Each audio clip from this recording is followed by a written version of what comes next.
Hey guys, and welcome back to another episode of Federico Talks Watches. Today, I'm joined by a very good friend of mine and a recurring guest on the show, Matt. How are you, buddy? I'm doing good. How you doing, bud? I'm chilling, man. I got to play with watches all day, so I can't complain.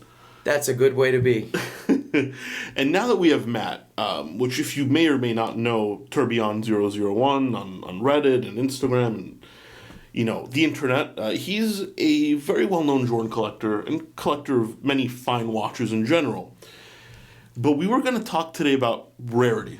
Absolutely. Right? What is rarity? Is something actually rare? But before we get started, customary wristwatch check. What are you wearing today, Maddie? Today I'm wearing a really cool watch. It's a D. Bethune DB28. Beautiful. And I've got the much less rare Girard-Perregaux Laureato Evo 3, but one of my favorites. I love that watch. That watch is it looks a little bit like a 5712. Well, it's got the same complications. It's got the same complications and the same look. But what I love about that watch is people can afford it. Well, you can actually buy it without, mortgaging a house. And, of course, also, guys, I just got this in. Maddie dropped it off. Putting it on delraywatch.com. It is a very rare Lange honey gold limited edition of 265 pieces. Yeah, 1815 moon phase. 1815 moon phase box and papers. It'll be up on Del Rey either today or tomorrow. Go check it out. But yeah, Maddie, rarity. Okay, why don't we start off with, please define rarity. What is rarity to you as a watch collector? To me, a watch that's rare is not a watch you can just call and buy. It's a watch that you have to find, you have to do some research on, and you can't just go buy it. Like, if you look at FP Journe right now, and the numbers have changed just within 3 days, I did a comparison. I just wanted to see how many Nautiluses were on Chrono 24 versus FP Journe.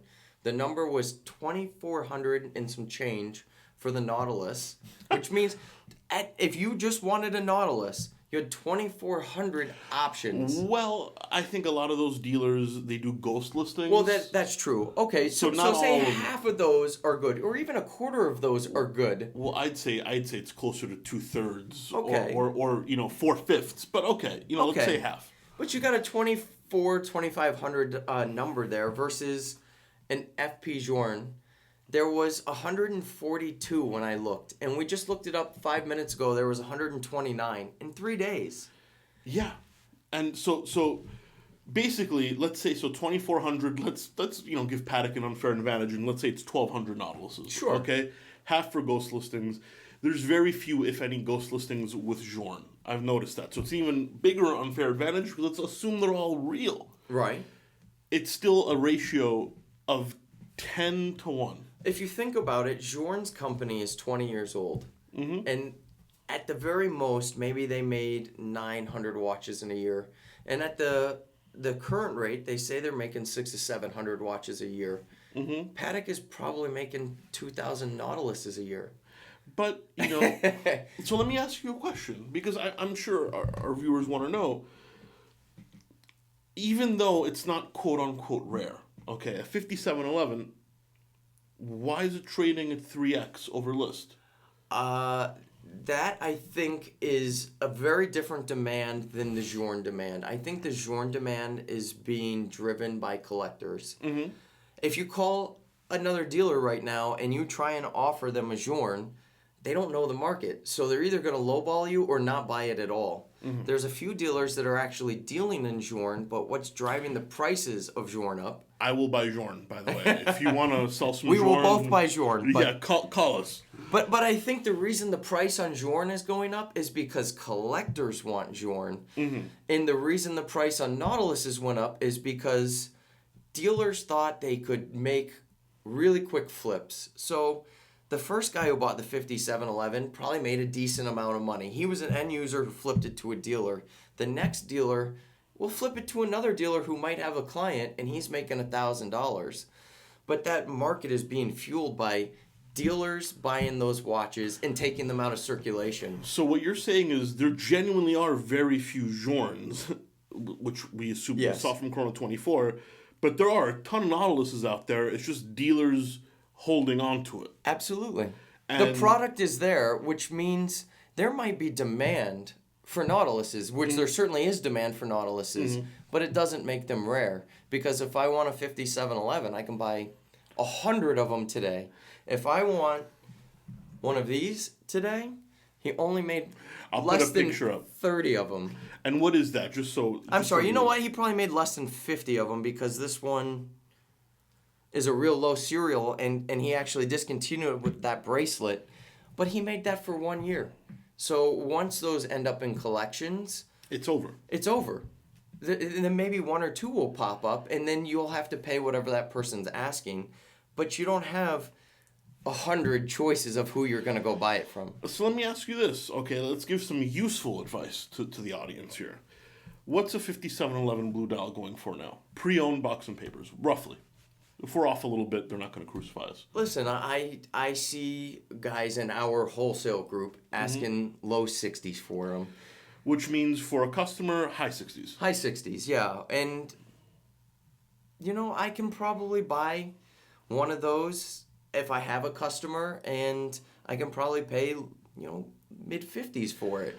Okay, so if you guys like a Nautilus, we're not saying not to buy one. But if I gave you $65,000, I gave you a gift, 65 grand, what would you buy? I know in Journe it doesn't get you the highest end. In Journe it's actually quite modest price point. Right. But what would you buy with $65,000?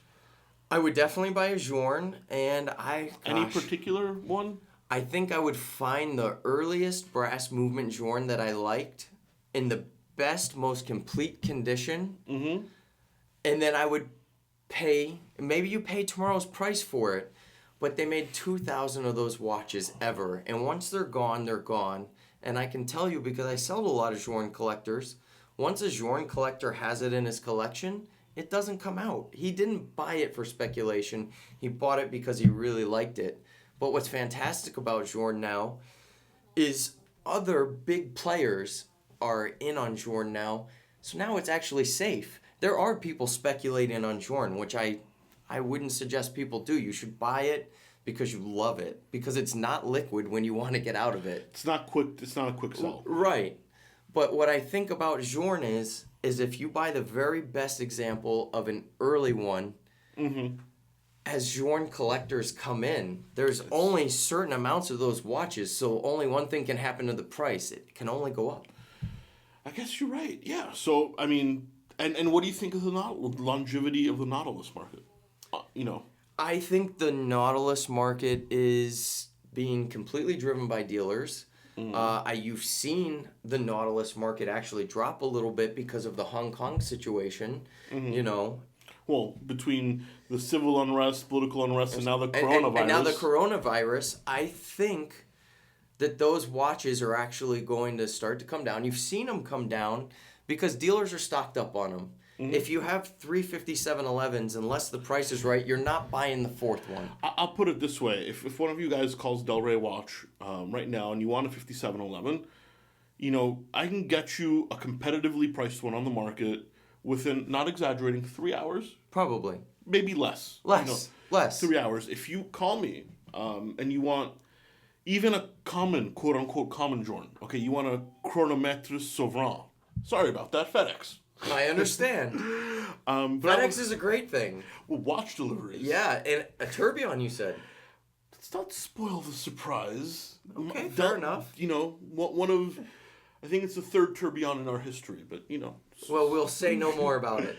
But I was saying, guys, so Nautilus, 2-3 hours. But if you wanted the most common Journe, okay, what is the most common Journe? Chronometre Souverain? Yeah, probably a CS, Chronometre Souverain, and I think that if you really wanted one of those and it wasn't price dependent, sure, we could find you one in one day, but... We could, but here's the thing. It's not easy. It's not easy. Like, it's really not easy, and you're going to have to pay. And you're going to have to pay. Like, here's the thing. I'll get 50 people offering me a Nautilus, and I can put them against each other and be like, this is what my customer needs to pay. I'll negotiate 1,000 here, 500 there. A Chronometre Souverain, chances are, we'll find one source. Right. And if you want it, you're going to have to pay Absolutely. what it's priced. Definitely. And that's the difference. right? Yeah. I mean, that in the nutshell, that's kind of the difference. Yeah, I just think that the Nautilus market is very speculative, and that the Journe market, while there are certain speculators definitely coming in, there is no doubt about that. I think it's being driven by the dealer market, or excuse me, by the collector market, and as long as collectors continue to drive that market, I think it's very safe. And the Nautilus market is so dependent just on guys who don't like watches buying watches. That's truly what it comes down to.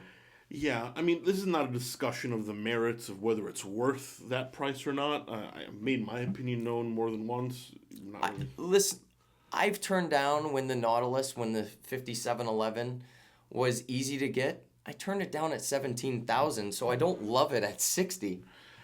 You got a point. You got a point. But I was buying Journes when they were inexpensive because they were relatively unknown. And now I'm buying Journes, paying tomorrow's prices today because I truly believe in them. There you go, guys. And that's rarity in a nutshell from, a guy who's pretty much owned, most of it, and someone, me, who I think knows the market decently well, even though realistically not always in this upper echelon. But let us know what you think. I mean, Journe versus Patek, rarity versus scarcity, artificial versus genuine. Genuine, absolutely. Let us know what you think in the comment section below. And guys, I'm going to leave a link to his Instagram as well, so you can go check out Maddie's pictures at Tourbillon001 on Instagram. And don't forget to check out delraywatch.com. Thank you so much, and we'll catch you in the next one. Thanks, guys. Take care.